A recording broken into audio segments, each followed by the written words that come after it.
Hello, welcome to Cladding Matters. This is the special Christmas New Year special show. What I'm going to do today is go back to one of our best ever shows. We had an amazing attendance. We had one of our highest viewerships. And I'm just going to quickly introduce it. And before I do, I just want to say to all of you, thank you so much for watching us this year.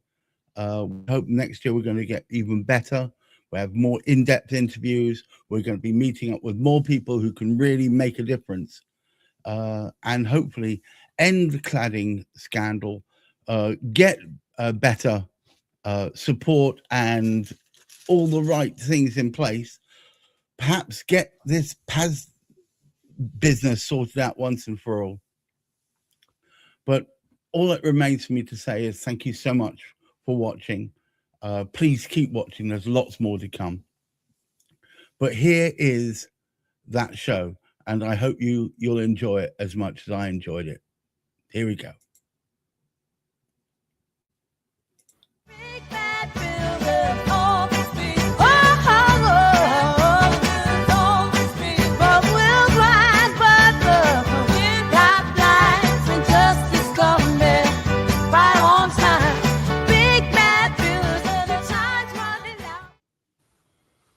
Do not adjust your sets. No, your eyes do not deceive you. It is I and my podcast partner, Hamish McClay, back once again. Really, this is a further promo to the earlier mornings session with Ted. Now I'm going to mangle his name again. Belu, is that right, Hamish? Sounds about right to me. Yes. Well, we were talking all things cladding, but really highlighting the lessons that should have been learned 9 years ago when he and the team there decided to learn from the horrendous disaster that was that befell here with cladding in Grenfell, and put together a task force to improve that. This is a particularly poignant one, isn't it, Hamish? Oh, absolutely, absolutely. And we won't spend very long on here. We don't actually apologise for the fact that it was an extended one, because we'd actually kept Ted up 12 hours ahead of us over there in Australia, where Ted is. He was the former Premier of Victoria, and so it was him, as Gareth said, but it was an all-party. What they made sure of was the fact that it was not just a single party that was held to be responsible for it. Well worth listening into just for that very, very fact. To be perfectly honest, there is really very little to add, because we need to get Ted back, because it was fascinating information. And the saddest thing of the lot is we have not learned from speaking to Ted. They had a big disaster earlier on in Victoria, which was one of the reasons why they set up their working party. They came over here, looked and saw what happened at Grenfell, and they've sorted out 75% of it. They've still got finer details. However, we still haven't sorted out any of the details, it would appear, because everybody's trying to brush it under the carpet. 9 years on, and it's barely lip service. I mean, only just now the shroud is going on round Royal Artillery Quays, and they're still purporting to be leaving on flammable materials on the lift shaft, on the staircase shaft. It's ridiculous. But without any further ado, thank you very much for coming back on, Hamish. Hope you guys are ready. This is an excellent conversation, and we'll start it now. And see you on the other side. And until next week, take care. Justice coming right on time as ever. Here we are at Cladding Matters, the weekly show where we talk about all things related to cladding, those affected by cladding, and more importantly, reparations and so on. As usual, we have Steve Day of buildingsafetyscheme.org, and of course our Lord and Master Hamish McClay of Search and Convey. And today's special guest is Ted. I'm going to mangle this, but bear with. Belu, did I get it right? Oh, lovely, the former Premier of Victoria, who's taken a personal interest in proceedings and has agreed to come on the show to give an opine. And I hope you find this of great interest. However, to start us off, as per usual, and before we get going, actually, I should say what today's topic is. This is Australia's cladding reforms and the UK challenge. And as ever, Hamish McClay to start us off. Well, we're highly privileged today, and it's morning. It happens to be morning here in the UK. However, Ted, we find in the latter part of the evening. But it's great to have him. In fact, it's one of the tremendous aspects we've had just over the last few weeks. We've had one of them, a member from the House of Lords. We had a member from the House of Parliament, and now we bring in Ted, all the way from Australia, who has himself worked on cladding challenges that they've had, particularly in sort of Victoria, where Ted was the former Premier. Now, one of the major aspects and the challenges we faced in the UK, and I'm sure it wasn't the case where Ted was, but I do feel that we ought to mention this again, it has become a very, very political issue here in the UK, where we've actually sort of found that local councils, instead of wanting to represent and look after the welfare of their residents, are more interested in actually following what the builders, what the developers are trying to say to them that they want to be doing. And this is a sad aspect. And central government is as bad as, because they in fact are the ones that dictate. And what we found far too often throughout the United Kingdom, wherever we have had, and Steve we know is undergoing remediation at this particular moment in time, it's only partial remediation. They're keeping all the dangerous materials there.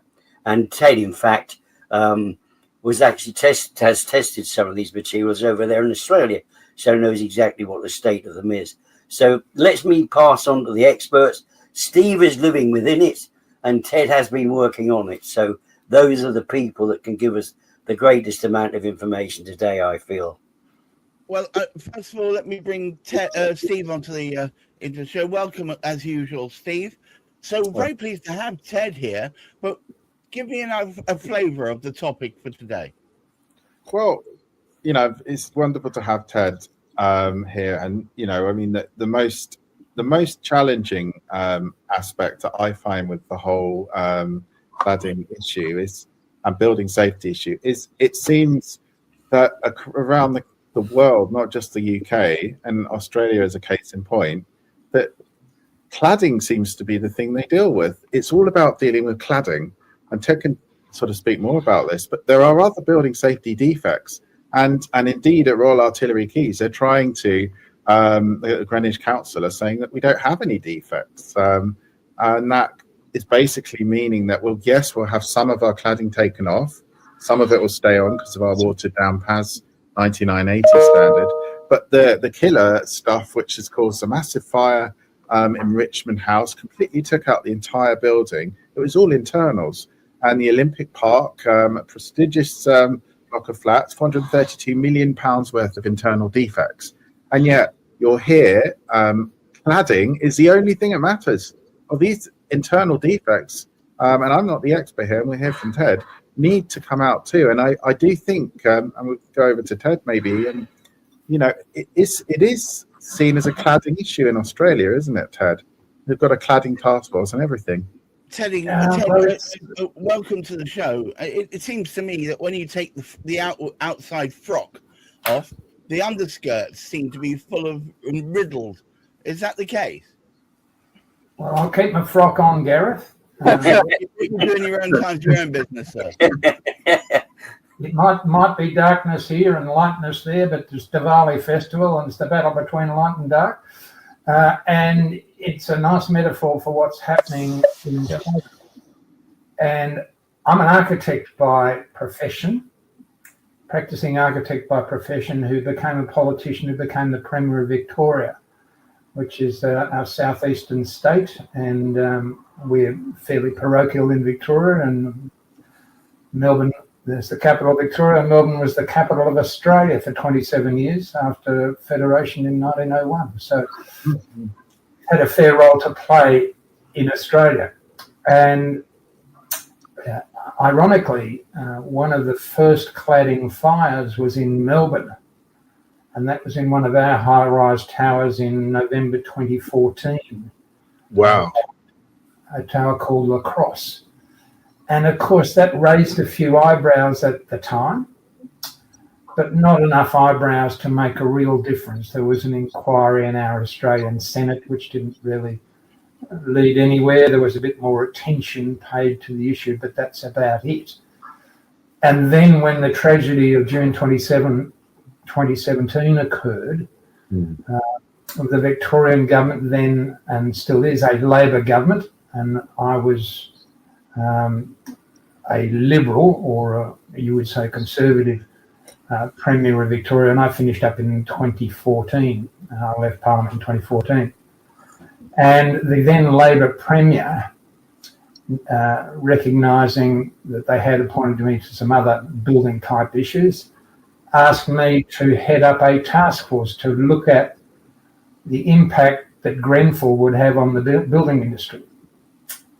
And we did some things in that task force right from the start, which I think made a significant difference. The first thing I said to the then Premier was, I'm prepared to do it, but only if it's bipartisan. I don't want to be the fall guy on the other side of politics for whatever we recommend. So he gave me a co-chairman, John Thwaites, and John and I had known each other for 40 years, and John had been on our Australian Building Codes Board, not an architect or an engineer himself, but he had been planning minister and on the National Construction Code decision-making body. So he had some experience as well. And we'd always had respect for each other. So the first thing was we made it bipartisan, and that was critical to what we did. And the second thing I said to the then Premier was, I'll do it, but only on the basis that we focus on public safety first.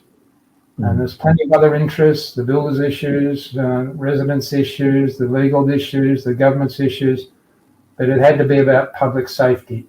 And he allowed us to commit to that. And the third thing was probably a silly thing to do in hindsight, given the time that's been involved, but we both insisted that we not be paid to do the job. Yeah, that may have been a silly move, but I'm far be it. It's a good move because that we didn't want to be accused of profiting from other people's misery. Well, yes. Nor did we want to create a cottage industry that just went on and on and on and never had an outcome. And so what we did was we set up a committee with the heads of various government departments, which we called the Victorian Cladding Task Force. And we set up an industry body as well, which was the second committee meeting. And we made a few important decisions. And the first was that we would go and find the problems, not wait for them to appear. So it was about public safety, and every meeting we had, we reiterated this is about public safety. And we went out and found the problems. We went through councils, we found the problems, and we created, with the help of the department, a tool to audit buildings with, so that could be used amongst those we employed to do the inspections. And I'd been part of an inspection service of buildings as a professional, so I had some idea of what you needed to do. And we got started with the help of the department, and as it happened, I had to be in London for another project in July, I think it was, of 2017, just a few weeks after the fire. And I took the opportunity to go and see Grenfell. I met with all sorts of people, ministers. I met with Dame Judith at the time, and the head of, I forgot what you call your fire inspection service there, the academic group, the research group, went out there. Sorry? Building research group? Or? Building research, thank you. And I think I even met a relatively young Robert Jenrick at the time, who had a sort of responsibility at the time. So it was happenstance, but it was also horrifying. I remember standing in the community centre next to Grenfell and just looking up at the tower. And I had watched it live in my office on my computer screen at the time. And for me, the greatest tragedy of all is that it remains there, still shrouded, and still no charges laid. Nothing has come after, now we're close to 9 years, I think, now getting closer to 9 years, and nothing has come to pass.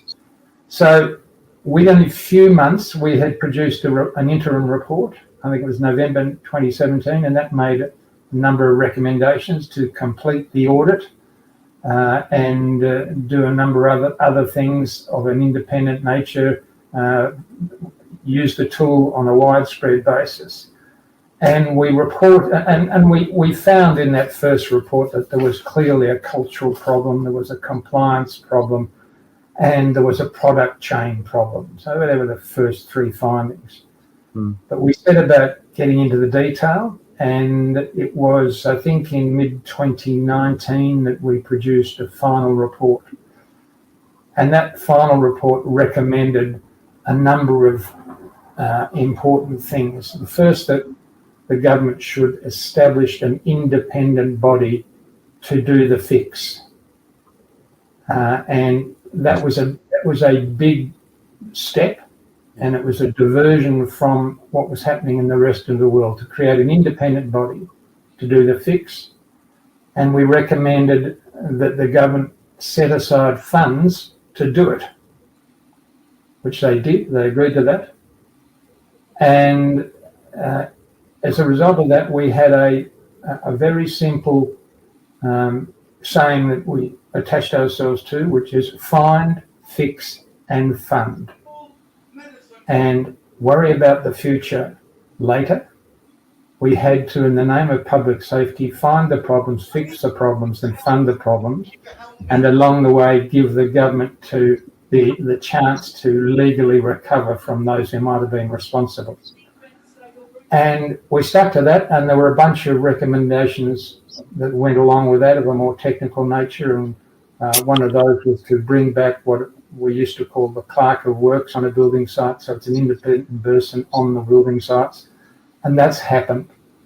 And the Cladding Safety Victoria was set up as an independent body, ironically set up and led by somebody who'd been responsible for opposing me when we won government in 2010. But nevertheless, we've got on very well, and a fellow named Dan O'Brien, and we got on very well, and we've stuck to the knitting. And Cladding Safety Victoria have done a pretty good job. They've looked at about 2,000 or 3,000 buildings. They've remediated, I think it's in the order of 1,500 at present. It's still going on. And they've made lots of other recommendations and changes along the way. So from that point of view, we did things that no one else had done. And I think the government put in place the capacity for them to assume the legal rights to pursue malefactors in the courts. That's still yet to be played out. It's not an easy thing to do. But what we found along the way, and this was particularly of interest to me because I'd been involved with building inspections, that it wasn't just cladding. Everywhere our auditors went, they found other problems, and not insignificant problems. And we were encouraged at our government task force level to know you're tasked with just looking at cladding, don't worry about those things. Well, John and I both agreed that we had a duty of care to draw public attention to these issues.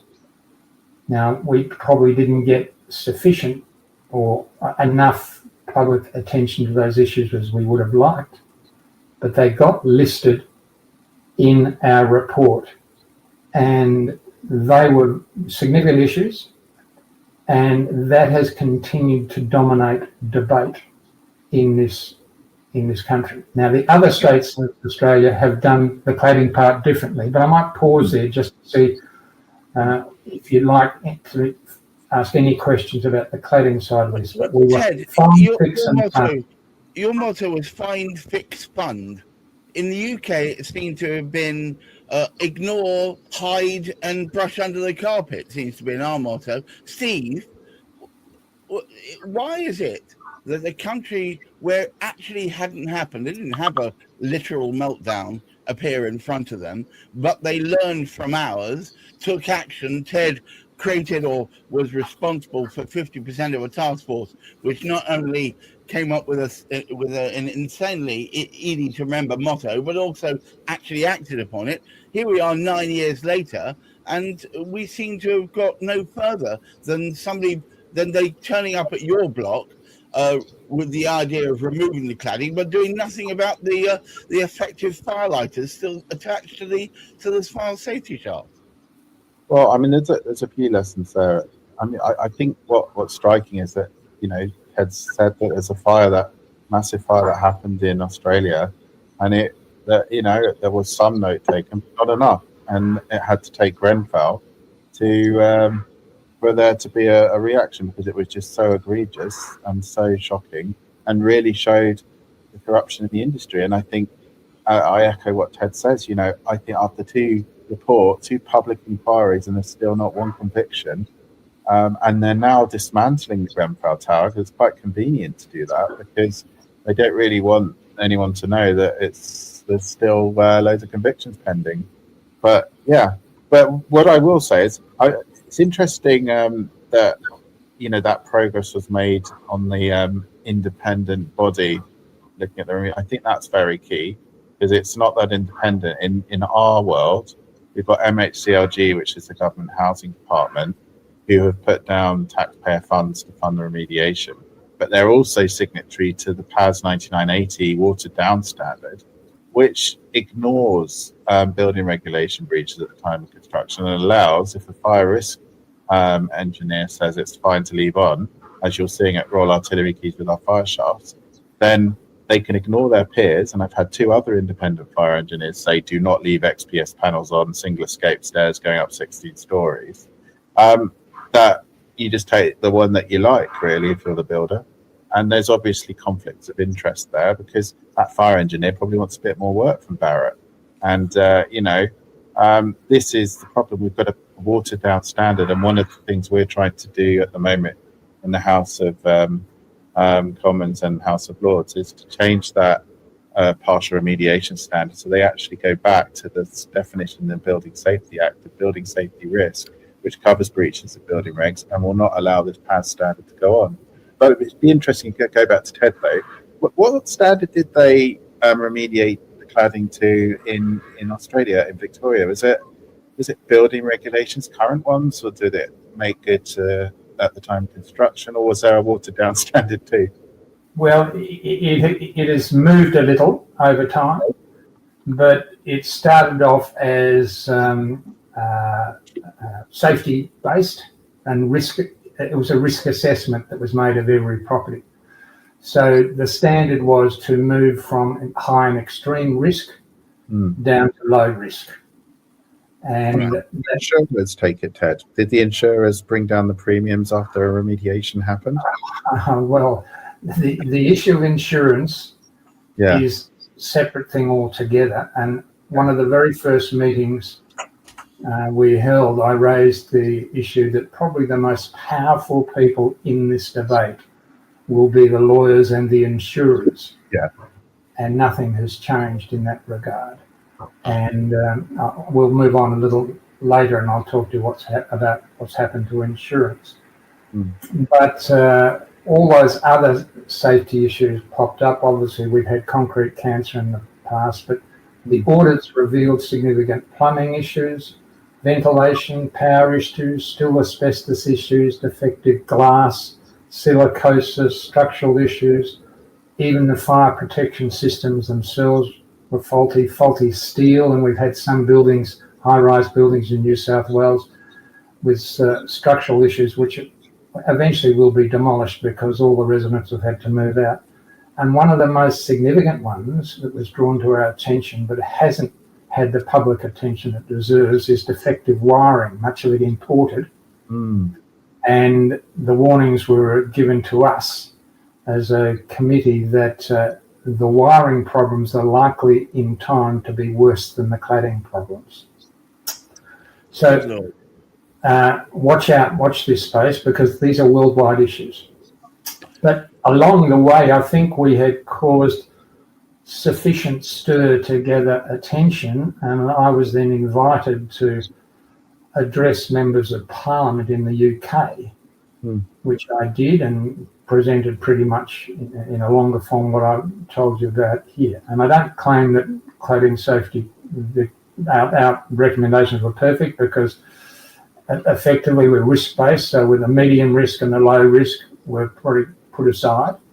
But at least we got something done, and we got it up and running fairly quickly, and money was assigned. But I was obviously pursuing the safety issue, and what I discovered because I found myself being invited on multiple occasions, and by this time COVID had taken control, so it was all by Zoom, that I was being discouraged from talking about building safety because that was getting in the way of the debate about the future of leasehold. Oh, you mean in the UK? Yeah. And so from my observation, debate in the UK has been completely sidelined by those who wish to go from leasehold to common hold. And Australia operates on a common hold. We call it strata title in Australia, and we have owners corporations which look after their buildings. The point I made in those debates was, well, if you think shifting from leasehold to common hold is going to protect you from these systemic defects, be very careful, because it hasn't protected us in Australia. But nevertheless, all the focus seemed to be on, if we go to common hold, everything will be solved. And my counsel has been, that's not the case. Fine, if you want to go to common hold, but fix your problems first, fix your defects first. Otherwise, you'll fix the defect and find under your Building Safety Act that you no longer, or under whatever act it is, you'll find that you've no longer got the right under common hold to have your defects fixed and paid for by somebody else because they're excluded. That's correct. You could lose your protections under the Building Safety Act if you're enfranchised by the freehold. Yeah, so anybody who happens to be watching this from the UK, you think getting rid of leasehold is going to save you from the defects. It's actually going to multiply your problems. So it's out of one frying pan into another frying pan, really? Well, no, from the frying pan into the furnace, because there's no way out. There's no way out. You'll have to pay for your defects, and a lot of people aren't paying for their defects. They're paying for it with a loss of capital value in their properties, and a lot of people are paying for it with bankruptcy and tragically with their lives. As Steve knows all too well, as I'm sure you all know too well. Steve, I'd like to pass over to you before we finish up today, because we are running intentionally a little bit long, but that's good. Steve, would you give us some final words, please, before I give it to Hamish to sum up? Well, I mean, what we need to do is divide the debate in the UK back to where it was, and that's what we're going to be trying to do in Parliament with the Planning and Infrastructure Bill, where the debates are starting in 3 weeks' time. And we've got Gideon Amos, who we've had on the cladding matters. He's going to be backing it as Lib Dem policy. And we've got the Earl of Lytton, obviously, in the House of Lords, with Baroness Pinnock going to be raising the amendments. And what we need to do is say building safety is its own issue, and then everything else, needs to be handled separately. And as Ted says, it's not the silver bullet. Please, if you're watching this, do not listen to people that say, oh, common hold will save you from bills around building safety defects. Those bills will still exist. And what's worse is your resident management company, you may have to be in it, and you may have to ask people for 30 or 40 grand for their building defects, because there's no longer protection for you under the Building Safety Act. this is a real risk, and we need protections that cover all buildings of all heights. We need to do the remediations for cladding as well as all building safety risks, including structural and the wiring and everything else, which is covered under the building safety risk definition. And Gareth, one of the things that I found interesting is Lord Lytton's amendment, which I followed in detail and tried to contribute to in whatever way I could from afar. Absolutely. I think it offers the building industry worldwide a solution for the long term. And I can't say how much I despaired at what the fellow Conservative government was doing or not doing. And I can't say, and I had high hopes for a change of attitude when there was a change of government. It hasn't changed anything at all. And then recently, I think I did a count of the number of housing ministers that have been in the UK since 2000. And I got to 25, and it depends how you describe housing minister. And it's a situation where no one wants to know. Everybody is fighting to be under the rug. There's no room under the rug anymore. I think that could be a little bit, Ted, because they perceive that their days are short. So they want to do as little as possible to rile anyone, unless their days are even shorter. Yeah, well, there's a great hidden accord between big government, big builders and big developers and big unions. And it's the little guys that get hurt as a consequence. And we've seen that in Victoria. And we've had some building reform. I won't bother you with all the details about that. One of those is the introduction of decennial insurance, which has worked, I think, in France, but will struggle in Victoria, it looks like. But we've still got all these building safety issues because we don't have the tradies. We don't have the investment because government here is on a build, baby, build platform. And it doesn't matter how long it takes or how much it costs. All the tradies have gone over to them because they're paid so well. And that's left all these defects unaddressed and longer term problems. So it is a real problem for people buying an apartment in Victoria, and it's true across Australia. Every jurisdiction's done it differently in Australia. Well, thank you very much for enlightening us, and thank you so much for coming on the show, Ted. Hamish, would you care to take us home? Well, I mean, Ted has just touched very lightly what is actually sort of going on. There's some greater in-depth aspects of the whole thing that really ought to be investigated, and I do hope we can sort of drag Ted out on another evening to come along and actually sort of speak to us a little bit more, because when we actually sort of see what Ted was trying to do much earlier, it's strange. I mean, Steve mentioned this. It took Grenfell, when Ted and his team actually saw the results of Grenfell, there was a realization. We haven't yet had a realization. I mean, Grenfell wasn't our first, and it certainly won't be our last. One would hope that at least some of the dangers will be removed. But the most important thing of the lot is really that collaboration work that Ted spoke about. It needs to be, and I mean, it seems strange to me that we just have one party which is taking a specific interest within the Houses of Parliament. The House of Lords is a little bit different because we have the Earl of Lytton. And let us just hope that this is going to spread, and many people from other parties are going to realise that it's not just a UK problem, it's a worldwide problem, and it does need to be resolved together. Speak to the experts, speak to what's happened in Australia, speak to Ted and see where he feels things have fallen down there. There's a tremendous exchange that needs to be taken care. And unfortunately, while this persists, we still have local governments who are really not taking any interest in the safety of their residents, as has been demonstrated in Greenwich. We really need to devote a programme to that as well. One of our programs. A sobering thought to depart with, Gareth. Since Grenfell, and we tracked them, there have been over 70 high-rise fires around the world, the majority of which have been cladding connected.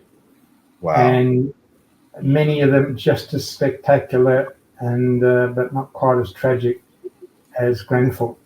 So the problem's not going away, And as I said, you can hide under the rug, but eventually somebody's going to stomp you to pieces if you're stuck under the rug. Well, there you go. Yes, another Cladding Matters full of intrigue and in some ways slightly unsurprising. I don't know if we're all being jaundiced and slightly cynical by the whole thing, but you'd have thought 9 years later, I mean, goodness gracious, Ted and his team have learnt the bloody lesson. It's a shame that we couldn't apply it over here where it actually happened. But there you go. Once again, thank you so much, Ted, for taking time out of your evening to be with us. Steve Day from Building Safety Scheme for being here as ever, reporting from the front line, as it were, and Hamish McClay, who helped set this thing up in the first place. And to all of you out there, there will be more, I realise, and I thank you all for staying with us on this slightly extended Cladding Matters, but I think you'll agree it was worth it. And there'll be more. Happy to join you anytime, Gareth, embalmed or not. There you go. And just bear in mind, we will be repeating this show later on today. So if you missed this or just caught the end, about 1 o'clock UK time GMT, there'll be another copy of it with a short introduction from Hamish and myself just to get us going. But thank you once again to all of you who stuck with us. And as ever, keep your feet on the ground, keep reaching for the stars, and please look after your mental health. Until next week, in fact, later on today. Goodbye. Thanks. There's a tale about some folks with hammers and some nails. They'll promise you the moon, but their word always fails. They'll tear down your walls, build them crooked. There's a tale about some folks with hammers and some nails. They'll promise you the moon, but their word always fails. They'll tear down your walls, build them crooked.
Yes, my dearest. Well, you know I've got a phone on me, right?